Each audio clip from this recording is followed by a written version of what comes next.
शेख हसीना बाहर है, जमाते इस्लामी की हार हो गई है और तारिक रहमान का अगला पीएम बनना तय। देखिए, अगर जमात आती तो भारत के खिलाफ जो षड्यंत्र मैकेनिज्म्स पाकिस्तान और बांग्लादेश मिलके आइडियोलॉजिकली और और अलग अलग तरीके से बनाते खिचड़ी, वो खिचड़ी अब नहीं बनेगी, इतनी नहीं बनेगी। क्योंकि जमात आती तो वो टोटल पाकिस्तान के साथ आइडियोलॉजिकली अलाइंड है। सबसे अहम जो क्वेश्चन ये रखेगा हमारे सामने, जो हमें इमीडिएट देखना पड़ेगा, और ये कब रखता है या नहीं रखता, शेख हसीना की मांग कि शेख हसीना हमें वापस चाहिए। नमस्कार, मैं हूं आपके साथ विशाल कालरा और बांग्लादेश से सबसे बड़ी खबर यह है कि बांग्लादेश चुनाव में तारिक रहमान के नेतृत्व वाली बांग्लादेश नेशनलिस्ट पार्टी यानी कि बीएनपी प्रचंड जीत के साथ आगे बढ़ गई है और इसी के साथ पार्टी के चेयरमैन तारिक रहमान का देश का अगला प्रधानमंत्री बनना तय हो गया है। भारत के प्रधानमंत्री नरेंद्र मोदी ने तारिक रहमान को चुनाव में बड़ी जीत के लिए बधाई भी दे दी है। तारिक रहमान ऐसे समय में बांग्लादेश की कमान संभालने जा रहे हैं जब ढाका और दिल्ली के रिश्ते अपने सबसे निचले स्तर पर हैं। भारत और बांग्लादेश के रिश्ते काफी खराब हुए हैं। शेख हसीना के जाने के बाद यूनुस सरकार आई जिसने भारत के बजाय पाकिस्तान को तवज्जो ज्यादा दी, पाकिस्तान से नजदीकी ज्यादा बढ़ाई। ऐसे में अब बीएनपी के नेतृत्व में बांग्लादेश और भारत के रिश्ते कैसे होंगे, इस पर अब सबकी नजर है। सवाल यह भी है कि बीएनपी की जीत से बांग्लादेश में राजनीतिक स्टेबिलिटी आएगी क्या? क्या जमाते इस्लामी और उसके जो कट्टरपंथी हैं, क्या वो अब शांत हो जाएंगे? क्या हिंदुओं पर जो बांग्लादेश में जुल्म हो रहे थे, उनकी हत्याएं हो रही थी, क्या वो अब रुक जाएंगी? मोहम्मद यूनुस का क्या होगा, यह सबसे बड़ा सवाल है जो अब तक सत्ता में बैठे थे। पाकिस्तान का दखल कम होगा क्या? चीन का दखल कम होगा क्या? भारत से रिश्ते सुधरेंगे क्या? भारत में जो घुसपैठ हो रही है बांग्लादेश से, वो कम होगी क्या? शेख हसीना क्या बांग्लादेश लौट पाएंगी? इन सभी सवालों का सबसे बेहतरीन तरीके से जो जवाब दे सकते हैं वो खास मेहमान आज हमारे साथ चर्चा में जुड़ रहे हैं। विदेश मामलों के विशेषज्ञ हैं रोविंदर सचदेव इस वक्त हमारे साथ हैं। सर, बहुत स्वागत है आपका। Thank you Vishal ji, always a pleasure आपके साथ। तो पहला तो सवाल यही है कि कैसे आप देखते हैं तारिक रहमान साहब की जीत को? 2.5 महीने पहले जो लंदन से बांग्लादेश लौटते हैं आज सत्ता में बैठने जा रहे हैं। शेख हसीना बाहर है, जमाते इस्लामी की हार हो गई है और तारिक रहमान का अगला पीएम बनना तय। क्या वो राजनीतिक स्टेबिलिटी जो बांग्लादेश को चाहिए वो आ पाएगी? Thank you.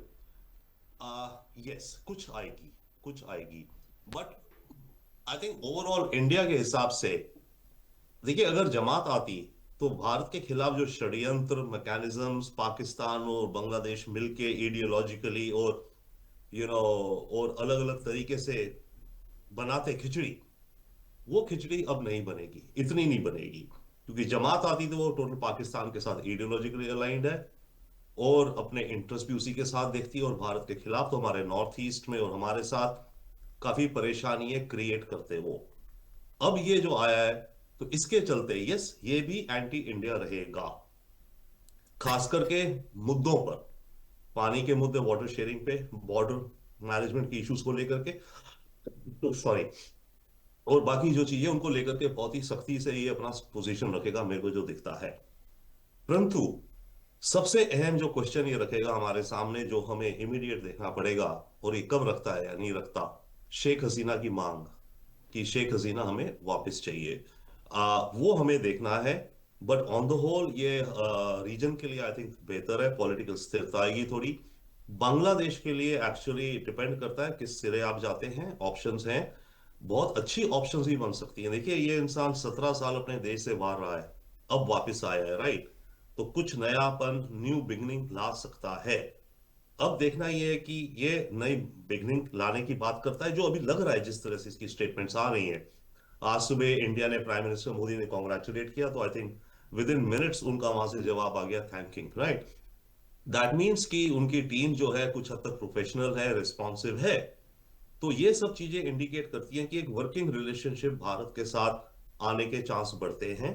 But at the same time ये सरकार भी पाकिस्तान से रिश्तों को बनाएंगी। इनका तो कहना है एक्चुअली, बांग्लादेश फर्स्ट, ना दिल्ली ना पिंडी, राइट? दैट इज, ना दिल्ली से ज्यादा हमें क्लोज रहना है, ना पाकिस्तान से, जितना भी रहना इक्वल लेकिन आप मानेंगे एक चीज को कि भारत का एक फेलियर हुआ पिछले कुछ वक्त में, जिस पाकिस्तान के जुल्म की वजह से उससे टूटकर बांग्लादेश बना था, आज वही पाकिस्तान इतना प्रभाव बांग्लादेश में रखने लगा है यहां तक कि क्रिकेट के मामलों में भी बांग्लादेश का समर्थन इतना जबरदस्त पाकिस्तान ने किया, उसे इतना उकसाया कि आज भारत में हो रही T20 वर्ल्ड कप का हिस्सा नहीं है बांग्लादेश। ये बहुत बड़ी बात है सर।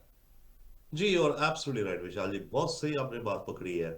इसके दो कारण है। यस, हमारा फेलियर रहा, हमारे इंटेलिजेंस का फेलियर रहा, क्लियर दिखता है। इतनी सडनली जो चीजें हो गई, या हम मतलब कैचअप नहीं कर पाए, इतनी जल्दी हो गया, जो भी हुआ हमारा एक फेलियर रहा वो।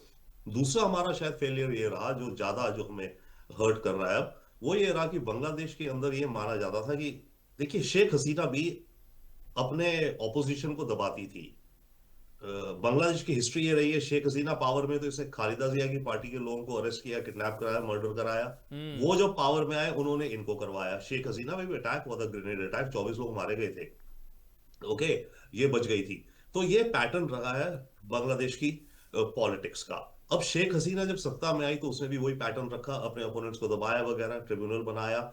यस, उसने मिलिटेंसी के अगेंस्ट काम किया, परंतु बांग्लादेश के अंदर ये इंप्रेशन बनता है कि शेख हसीना जो ये कर रही है वो इंडिया के कहने पे कर रही है, या फिर शेख हसीना भी अथॉरिटेरियन हो गई थी, डिक्टेटर हो गई थी, बन गई थी। राइट, कि शेख हसीना जो करती है वो इसलिए कर पा रही है क्योंकि इसके इसके पीछे इंडिया का सपोर्ट है। उसके चलते मास ओपिनियन अगर हम जो कहें बांग्लादेश में भारत के खिलाफ बना।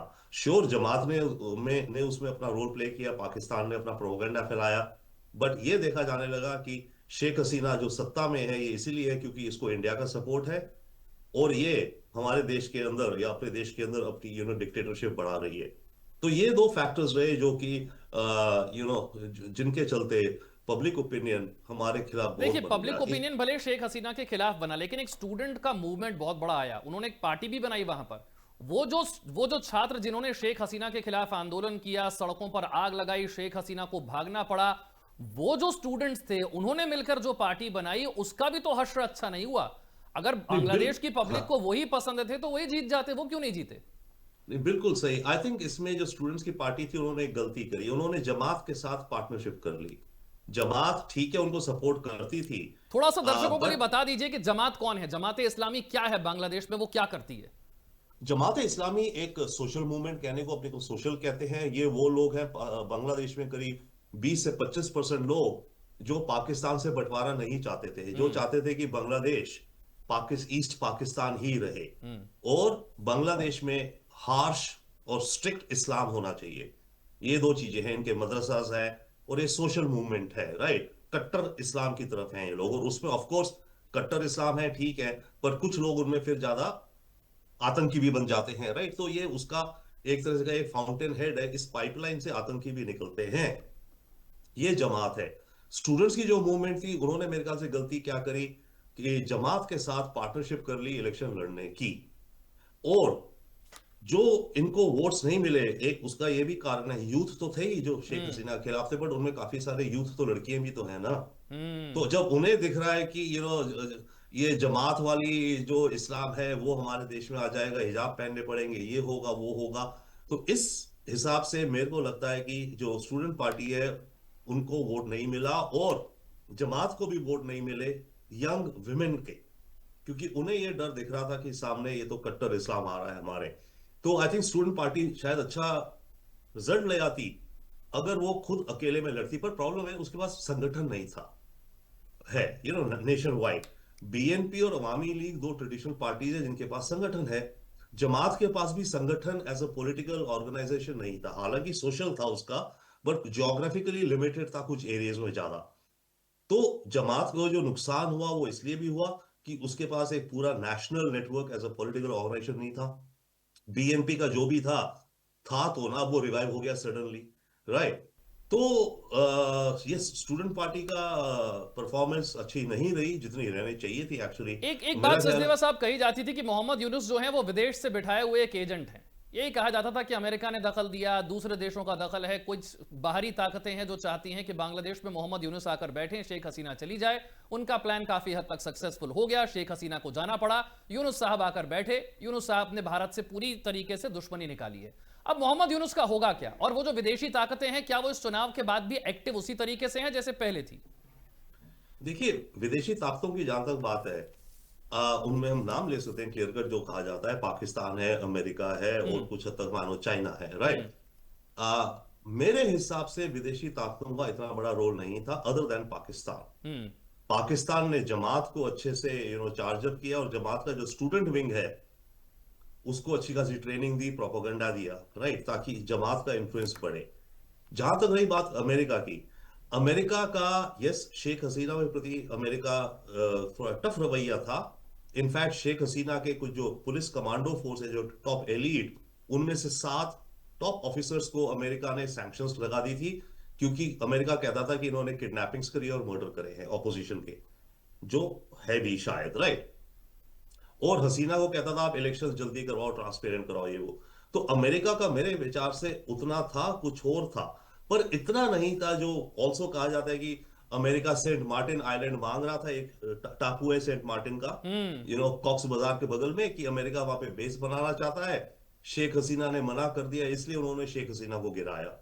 ये शेख हसीना भी खुद कहती है कि मेरे को आइलैंड का नहीं कहती, शेख हसीना कहती है मुझे बाहरी ताकतों ने, और आई थिंक इनके बेटे ने या इसने खुद कहा है कि मुझे अमेरिकन ने हटाया है। मैं उस बात को, मेरे विचार से मुझे वो लॉजिकल नहीं दिखती। हम्म। सेंट मार्टिन की हमारे यहाँ बड़ी बात हुई इंडियन मीडिया में, बांग्लादेश मीडिया में, कि अमेरिका चाहता है सेंट मार्टिन आइलैंड। पर मैं काफी समय से रिसर्च कर रहा था, अभी और करी मैंने आपके शो से पहले, कि सेंट मार्टिन के बारे में क्या अमेरिका ने कहीं भी कोई मेंशन है उनकी किसी पॉलिसी डॉक्यूमेंट्स में कि हमें ये चाहिए होगा स्ट्रेटेजी, कोई फिलहाल नहीं दिखता। हम्म। तो अमेरिका का डेफिनेटली ये था शेख हसीना के खिलाफ की वो डेमोक्रेसी का आइडिया था उनका हम्म। शायद। एंड यस, कि डेमोक्रेसी का और ह्यूमन राइट्स का, इन मुद्दों को लेकर के आई थिंक वो शेख हसीना पे प्रेशर डालते थे। तो अब तारिक जहां रहमान पर विदेशी ताकतों का कोई असर होगा, पाकिस्तान का, अमेरिका का, चाइना का, या वो बिल्कुल स्वतंत्र हैं और अपने तरीके से काम करेंगे?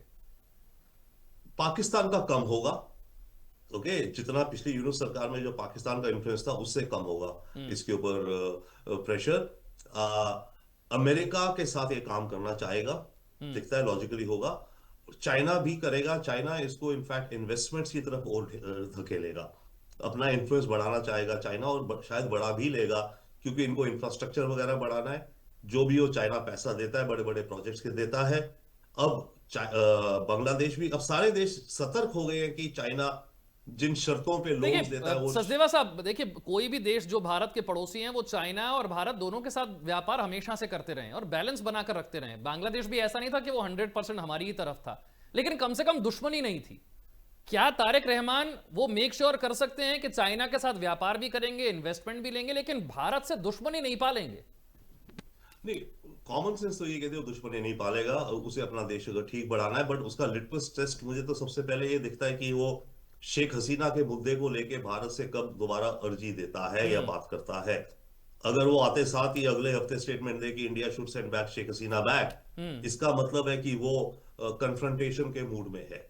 ठीक है ना, अगर वो क्योंकि हम शेख हसीना को रिटर्न तो करेंगे नहीं, तो इसका तो भारत से वो टकराव चाह रहा है। ठीक है। नहीं, उसमें एक कैच इसमें यह है कि माना जाता है कि शेख हसीना के जो समर्थक हैं बहुत बड़ी संख्या में, उन्होंने भी तारिक रहमान को वोट दिया, वो भी जमात को नहीं चाहते थे। तो अगर शेख हाँ, हसीना के समर्थकों का वोट तारिक रहमान को मिला है, तो तारिक रहमान थोड़ा तो सोचेंगे शेख हसीना के बारे में भी। नहीं, पर वहां पर यू राइट कि अवामी, देखिए अव्वल तो अवामी लीग की काफी हद तक ऑर्गेनाइजेशन टूट चुकी है। इसके बड़े बड़े लीडर देश छोड़ के भाग चुके हैं। हाँ। कुछ को मार दिया गया है, कुछ ने पॉलिटिक्स से रिटायरमेंट ले ली है, कुछ जाके चुपचाप लंदन में या न्यूयॉर्क में या दुबई में जाके बैठ गए हैं। ठीक है। तो इसके जो नेता गण थे उनमें से काफी कुछ वो हो गए हैं, हटा दिए गए हैं या हम्म। न्यूट्रलाइज कर दिए गए हैं, हो गए हैं। बट हाँ, यस, ये डर अवामी लीग वालों को है कि अगर जमात आती है तो वो और कट्टर है, तो इससे बेहतर कम कम डेविल तो बीएनपी है, उसको वोट दिया जाए। बट शेख हसीना की जहां तक बात है, वो जमात तो पार्लियामेंट में, अभी जमात, बाय द वे, जमात की ग्रोथ हुई है। हम्म। अभी तक जमात बांग्लादेश की पॉलिटिक्स में सक्रिय रूप से पॉलिटिकल ऑर्गेनाइजेशन के रूप से पार्लियामेंट में नहीं था। अब जो भी हो, उसकी अलाइनमेंट में करीब 70 एक सीट्स तो आ गई है ना, तो ये हम्म। ग्रोथ है ना। एक तरह से ग्रोथ अच्छी भी है, क्योंकि हमेशा ये कहा जाता है कि आतंकियों को रिफॉर्म करने के लिए उन्हें देश की गवर्नेंस में इन्वॉल्व करो। हम्म। ठीक है ना, कि ताकि वो निस्बत की वो बंदूक उठाए, वो देश की पॉलिटिक्स में पार्टिसिपेट करे और अपने देश को शेप करे। तो हम्म। पर जो भी है जमात का वो हुआ है। But at the same time ये शेख हसीना को वापस मांगेंगे। अब कब मांगते हैं और कितनी आवाज से मांगता है, ये सबसे पहला लिटमस टेस्ट मेरे को ये वो दिखता है। लेकिन क्या शेख हसीना खुद लौटना चाहेंगी? वो भी तो इलेक्शन का वेट कर रही होंगी कि इलेक्शन के बाद उनके देश में क्या होता है। शेख हसीना कब तक भारत में रहेंगी? क्या वो आजीवन भारत में रहना चाहेंगी? क्या वो कभी बांग्लादेश लौटना चाहेंगी? क्या ऐसे हालात बनेंगे? मेरे ख्याल से अभी तो फिलहाल नहीं लौटना चाहेंगे, क्योंकि लौटते साथ ही उनके अगेंस्ट केस हो चुके हैं, उनके अगेंस्ट डेथ पेनल्टी अनाउंस हो चुकी है। फांसी पर लटका दिया जाएगा। हाँ, पहुंचते साथ उसको बूम बूम बूम जेल में डाल दिया जाएगा कम से कम। नहीं, पर यू केसेस नो तो तारिक रहमान के खिलाफ भी बहुत थे। आज नहीं वो तो प्रधानमंत्री बनने जा रहे हैं। एग्जैक्टली जिसकी लाठी उसकी भैंस नस्ल, जिसका सिस्टम उसकी उसकी गवर्नेंस। तो शेख हसीना फिलहाल मेरे ख्याल से नहीं जाना चाहेंगे, और मीडियम टर्म में तो नहीं दिखता कि शेख हसीना को देश के अंदर जाने का कोई फायदा है, बल्कि नुकसान ही है क्या उसको। भारत को यह कोशिश करनी चाहिए कि शेख हसीना भारत के बजाय किसी और न्यूट्रल कंट्री में जाकर रहे, जिसकी वजह से बांग्लादेश से रिश्ते कुछ सुधारे जा सके? भाई, उनको सेव करना ही मकसद है, तो किसी और देश में भी वो सेफ रह सकती हैं। ये जो हमें करना था, ये हमें करना था विद इन 24 घंटे, जब हमने उसको हाँ। इवैक्यूएट किया था। उसी समय इवैक्यूएट करके इंडिया आई थी, और यहां से नेक्स्ट 6 घंटे में किसी और देश रवाना कर देना चाहिए था हमें। ओके। अब और उस समय भी शायद ऐसा था कि कोई देश जो नाम आ रहे थे चर्चा में, ईगर नहीं थे इसको लेने के लिए। हम्म। क्योंकि बात यह कि अभी मानिए हम कोई यूएई मानो, पर यूएई कहेगा कि इसको लेकर के शेख हसीना को, उसको बांग्लादेश से बल्कि उसके रिश्ते डाउन ही कोई भी होंगे। खराब नहीं, ऐसा देश जिसका हाँ, बांग्लादेश से बहुत ज्यादा लेना देना ना हो। हाँ, लेना देना ना हो, या एग्जैक्टली प्रॉब्ली वो कर सकता है। इसकी बेटी, शायद इनकी बेटी या सिस्टर फिनलैंड में रहते हैं। हम्म। तब ये बात हो रही थी कि इसको ये फिनलैंड चली जाए। बट आई थिंक बड़े प्रोसेस होते हैं, इसके पास अब पासपोर्ट भी नहीं हम्म। है। तो बड़ी सारी चीजें जिसके चलते लगता है कि ये इंडिया में ही रहेंगी, फंसी मोहम्मद यूनुस रहेंगी। का या आप क्या भविष्य देखते हैं यहां से आगे? यूनुस का देखा जाए, अगर हो सकता है, एक पॉसिबिलिटी है कि बांग्लादेश का जो प्रेसिडेंट होता है सेरेमोनियल होता है हालांकि, बट बाय द वे इस इलेक्शन के साथ इन्होंने काफी रिफॉर्म्स भी लाने की बात करी है, जो अगले 6 महीने में होंगे। इंक्लूडिंग कि प्रेसिडेंट की पावर्स थोड़ी बढ़ाई जाएंगी, प्राइम मिनिस्टर की थोड़ी कम होंगी। एक अपर हाउस जैसे राज्यसभा, इनके यहाँ हम्म। केवल एक ही सभा है, लोअर हाउस जैसे लोकसभा, इसमें है कि वो एक हाउस और बनेगा। ये वो करके रिफॉर्म्स हैं, इलेक्शन कैसे होंगी उसके भी। बट जो प्रेसिडेंट है, वो फिलहाल जो है, वो उसकी टर्म आई थिंक 2028 तक है। हम्म। शाहबुद्दीन या शायद उनका कुछ नाम है। उसने ये कहा था कि मैं अपनी टर्म आधे में छोड़ना चाहता हूं। हम्म। ओके, अगर वो अपनी टर्म छोड़े अभी, आधे हो गए हैं, 2 1 साल जितने भी, तो फिर चांस है कि यूनुस प्रेसिडेंट बन सकता है। हम्म। वो अब एक अब चांस है सबसे यूनुस। बड़ा कंसर्न जो भारत का था पिछले कुछ महीनों में, जब से मोहम्मद यूनुस आकर बैठे, हमने देखा हिंदुओं पर जबरदस्त जुल्म किए गए, उनकी हत्याएं की गई, बेवजह हत्याएं की गई, जिसका मन किया जहां मन किया हिंदुओं के साथ बुरा व्यवहार हुआ, जुल्म हुआ, हत्याएं हुई। भारत में कंसर्न यही है कि क्या तारिक रहमान के आने से हिंदुओं पर हो रहे जुल्म और उनकी बेवजह हत्याएं, क्या ये रुक पाएंगी? आ, रुकेंगे नहीं शायद, पर मेरे विचार से कम हो जाएंगी। मेरे विचार से कम हो जाएंगी। उसके एक दो शायद कारण है। आ, एक तो अभी तक सरकार नहीं थी तो मामला डामाडोल था। अब एक रिस्पॉन्सिबल सरकार तो है कहने को। हम्म। तो जब हम कुछ कहते हैं तो हमारी बात वो प्रॉपरली सुनेंगे, ये नहीं होगा कि इंटरिम है, हमारी पावर है नहीं है इत्यादि। दूसरा, अभी आज जो इन्होंने डिक्लेयर करा है, इन्होंने कहा है तारिक रहमान ने कि आज कोई सेलिब्रेशन नहीं करी जाएगी, सेलिब्रेशन कल करेंगे, आज हम प्रेयर करेंगे। हम्म। और उसने कहा है हम प्रेयर करेंगे अपने मॉस्क, टेम्पल, चर्चेस, पगोडाज में, जहां जहां जहां रिलीजियस प्लेसेस हैं, जाएं हमारे सब लोग और प्रेयर करें देश की खुशहाली और अच्छे फ्यूचर के लिए। हम्म। तो ये बड़ी इंटरेस्टिंग स्टेटमेंट है। इसका मतलब वो ये दिखाना तो चाह रहा है कम से कम कि हमारे देश में सारे रिलीजन बराबर है और हर रिलीजन को जगह है। आज की जो उसकी स्टेटमेंट है उससे मुझे ये दिखता है, राइट। कम से कम दुनिया को दिखाने के लिए कह रहा है कि आप अपने अपने रिलीजियस प्लेसेस में जाओ, मॉस्क्स में जाओ, टेम्पल्स में जाओ, चर्चेस में जाओ, पगोडाज में जाओ, एंड देश की देश के लिए प्रेयर करो अच्छे फ्यूचर के लिए। सेकेंडली, यस, आई थिंक बहुत क्लियरली समझेगा ये कि भारत में कितनी सेंसिटिविटी है हिंदूज के खिलाफ डिस्क्रिमिनेशन, अट्रॉसिटीज को लेकर के। हम्म। तो कुछ उस हिसाब से भी ये अपना लॉ एंड ऑर्डर को कुछ बढ़ाने का प्रयास करेंगे। तो मेरे ख्याल से ऑन द होल कुछ इंप्रूवमेंट होगी, हम्म। बट फिर भी इक्के दुक्के केसेस आते रहेंगे। ये इतनी जल्दी ये चीजें निकलती नहीं समाज से, जो नहीं, पर समाज में माइनॉरिटी स्थिति आ का भी जाती है। वोट तो तारिक रहमान को मिला है ना। भाई हिंदू जो वहां पर थे भले ही कम संख्या में हो, लेकिन वोट तो उन्होंने तारिक रहमान को दिए, जमात को तो देंगे नहीं, जाहिर सी बात है। तो थोड़ी सी रिस्पॉन्सिबिलिटी तारिक रहमान साहब भी तो फील करेंगे ना। ओ बिल्कुल, ये डेफिनेटली राइट। और ये हमारे हिंदू भाइयों बहनों को वहां पर इस चीज को उससे खुल के उसको कन्वे करना चाहिए कि हाँ। हमने आपके सपोर्ट में वोट दिया है, क्योंकि हम आपकी पॉलिसी से एग्री करते हैं और इस बांग्लादेश को एक पॉजिटिव दिशा में ले जाना है। तो ऐसे में आई थिंक हमारे हिंदू भाई बहन जो सिविक लीडर्स हैं वहां पे, या जो भी कम्युनिटी लीडर्स हैं, उनको बीएनपी के अलग अलग लेवल पे ये बात एहसास दिलानी चाहिए। नॉट ओनली तारिक रहमान को, बट बीएनपी की सारी अच्छा, लीडरशिप को, एक एक अपने चीज लोग। और मुझे लगता है जिसका आप बेहतर तरीके से एनालिसिस कर सकते हैं, डिप्लोमेसी के लेवल पर हमारा फेलियर हुआ, आपने शुरुआत में ही मान लिया कि हमने देखा नहीं कि कैसे वहां पर पाकिस्तान प्रभाव बढ़ाता चला गया। प्रभाव इस कदर बढ़ गया कि आज जिस खेल को हम सबसे ज्यादा चाहते हैं और बांग्लादेश भी सबसे ज्यादा चाहता है, ऐसे खेल में वो अपनी टीम को वर्ल्ड कप खेलने तक के लिए भेज नहीं रहा है।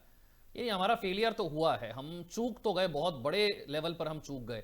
अब जब नई सरकार बन रही है, भारत का इनिशिएटिव क्या होना चाहिए, भारत की स्ट्रेटजी क्या होनी चाहिए कि ये जो आपके हाथ से निकल गया था बांग्लादेश, ये कुछ हद तक वापस आपके पास आ जाए? ऐसा तो नहीं है कि हम फिर से लेट हो जाएंगे। नहीं नहीं नहीं, देखिए पहले भी हम मिक्स है, मल्टीपल चीजों का फेलियर होता है कोई एक इंसिडेंट में आने में। तो फेलियर कहो या मतलब स्थिति हो गई थी ऐसी जहां हमें बैकफुट पे आना पड़ा इन हम्म। सब चीजों को लेकर के। अब जब ये आया, आई थिंक हमारा ऑफिशियली आप देखें, हमारी स्टेटमेंट्स हमारे देश की तरफ से हमेशा बड़ी बैलेंस गई हैं। हम अच्छा बांग्लादेश चाहते हैं, हम स्टेबल चाहते हैं, हमने कभी कोई उस तरह की स्टेटमेंट नहीं दी। वर्किंग रिलेशनशिप चाहते हैं। तो अभी भी हमारी डिप्लोमेसी जो चलेगी वो वर्किंग रिलेशनशिप को शुरुआत करने में या पटरी पे लाने पे चलेगी। पानी का मुद्दा है, हमारे वाटर मैनेजमेंट के इश्यूज है, बॉर्डर बॉर्डर मैनेजमेंट के इश्यूज है, उन पे बातचीत का सिलसिला चालू होगा बिटवीन वहां के ऑफिशियल्स और हमारे ऑफिशियल्स के। एक चीज जिसका मुझे वो है कि जो हमें खुद भारत में ध्यान देना चाहिए, मैं कैसे भारत के अंदर हमें हर चीज में हमारे पॉलिटिकल लीडर्स को ऑनेस्टली बांग्लादेश के खिलाफ कुछ कोई उल्टी बयान नहीं सीधे देना बातें नहीं चाहिए। कर उल्टी सीधे बातें नहीं करनी हाँ, चाहिए। वो उस चीज को क्योंकि बड़ा सीरियसली ले रहे हैं। बिल्कुल बिल्कुल ये हमें करना चाहिए। ये गलत बात है, हम इस तरह की बातें करते हैं किसी भी देश के लिए कि ये सारे ये देश ऐसा है, ये लोग ऐसे हैं। नहीं, वो नहीं हमें करना चाहिए। इलीगल आए हुए ठीक है, आप हम उनके खिलाफ एक्शन लें, बट उसके उसके चलते हम पूरे बांग्लादेश को अगर एक कटघरे में खड़ा करें और ऐसी स्टेटमेंट दें, तो वहां के लोग भी तो पढ़ते सुनते हैं आपको, आपके मीडिया को, तो वो फिर दरारें पैदा करते जाएगा। लेकिन लेकिन जो मुद्दा इस समय चल रहा है, जैसे हमने आईपीएल से एक बांग्लादेशी खिलाड़ी को बाहर किया और पूरा का पूरा बांग्लादेश हमारे खिलाफ हो गया। एक मुस्तफिजुर रहमान के चक्कर में ना तो उन्होंने वो टीम भेजी, ना तो हमारी बातचीत आगे बढ़ पाई। ऐसा माहौल बांग्लादेश में क्रिएट हो गया कि भारत से बड़ा हमारा दुश्मन कोई नहीं है। और अचानक से वो भूल ही गए कि जिस पाकिस्तान के जुल्मों की वजह से वो अलग हुए थे, अलग देश बनाया था, आज वो पाकिस्तान के साथ जाकर खड़े हो गए हैं। कोई एक ऐसा तरीका है जिससे आप पाकिस्तान के प्रभाव को बिल्कुल वहां पर खत्म कर सकते हैं? है कोई ऐसा तरीका? इन्वेस्टमेंट ही मान लीजिए, अगर हमने तो हालांकि इस नहीं। बार के बजट में पैसा कम कर दिया है पहले के मुकाबले, हाँ, 120 कम। करोड़ कुछ दे रहे थे, 60 करोड़ पर हम आ गए हैं। क्या ऐसा तरीका है जो भारत इस्तेमाल कर सकता है कि पाकिस्तान के प्रभाव को शून्य कर दिया जाए? शून्य नहीं कर सकते, हम्म। अनफॉर्चुनेटली शून्य नहीं कर सकते। कोई सिल्वर बुलेट ऐसी नहीं है। हम्म। धीरे धीरे अव्वल तो देखिए पाकिस्तान का प्रभाव कम होगा। हम्म। ये जो सरकार है, जैसे मैं पहले बोल रहा हूँ ना, इसका ये कहना है बांग्लादेश फर्स्ट, ना दिल्ली ना पिंडी। हम्म। ठीक है। पिछली जो सरकार थी शायद उनका मोटो ये था बांग्लादेश फर्स्ट और बस पिंडी ही पिंडी मानो। हम्म। ठीक है ना। तो वो एक मामला कम होगा। दूसरी बात, वही तो कोर है बांग्लादेश के अंदर भारत के खिलाफ बहुत बहुत बहुत बहुत ज्यादा सेंटीमेंट पैदा हो गया है। हम्म। ये आईपीएल और क्रिकेट वाला एक एक एग्जाम्पल था। तो हर चीज में एक तरह की वो स्पार्क थी, या उसने चिंगारी थी, उसने और भड़का दिया।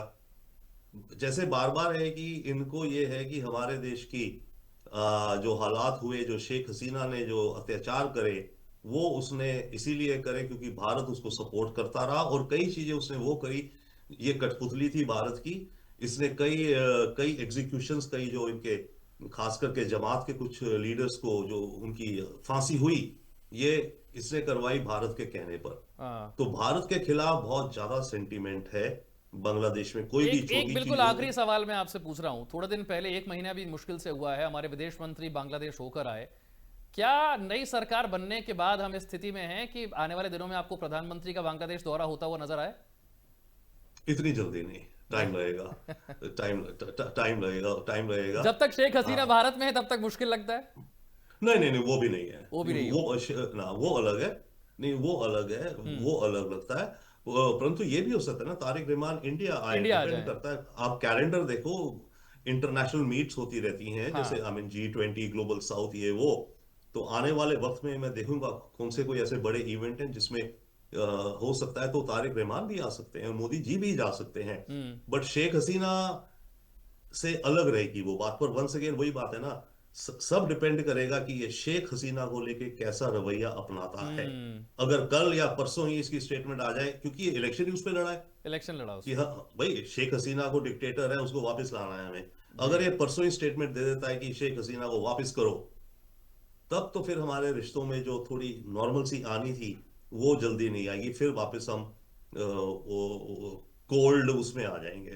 बिल्कुल, तो बहुत ये बहुत देखना है शुक्रिया। कि बहुत शुक्रिया सर श्योर। आपका हमारे साथ जुड़ने के लिए, इतने बेहतरीन एनालिसिस के लिए बांग्लादेश चुनाव के और क्या भारत पर इसका असर होगा। बहुत शुक्रिया आपका।